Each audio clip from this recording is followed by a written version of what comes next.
Chapitre 4. Le diable Vauvert. Accompagné de sa petite sœur, Yvelise remonta le champ où son père entretenait leur potager. « Allons, Marthe, presse le pas, tu marches comme un escargot. »« Mais j'ai des petites jambes, alors je ne peux pas aller aussi vite que toi. » Au loin, elles reconnurent la silhouette familière de leur père, qui bignait le sol. Tout à sa joie, la fillette l'appela. Pierre accueillit ses filles avec plaisir.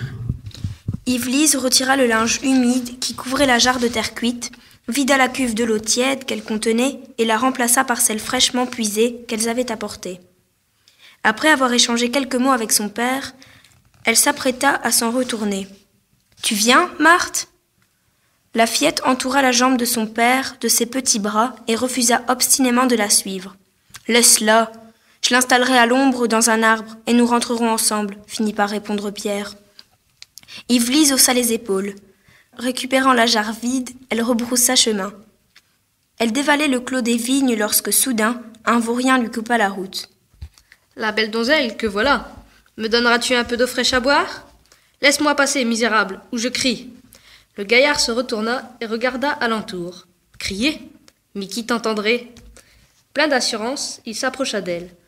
Acculée dans un chemin pierreux et prise de panique, Yvelise hurla, provoquant l'hilarité du voyou. « Crie, ma belle, crie !» Ne sachant plus comment se sortir de cette mauvaise posture, elle lui jeta sa jarre au visage et profita de l'étourdissement du goujat pour s'échapper. Mais, gênée par ses jupons, elle perdit de la vitesse et se fit rattraper par le chenapan qui se jeta sur elle, la faisant tomber. Elle poussa un gémissement plaintif, consciente que personne ne l'entendrait. « Pitié, non, pitié !» supplia-t-elle. Soudain, un autre maraudeur sortit de nulle part, fondit sur l'agresseur et le molesta. Le voyou prit la fuite en criant « Eh bien, si elle te convient, garde-la, je te la laisse. » Paralysée par la peur, le regard embué de larmes, Yvelise dévisagea son sauveur. Il l'aida à se relever. Ses yeux ne lui étaient pas étrangers.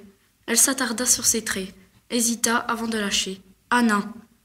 Il la fixa un long moment, puis, avec l'aisance d'un saltimbanque, il joua à la désinvolture.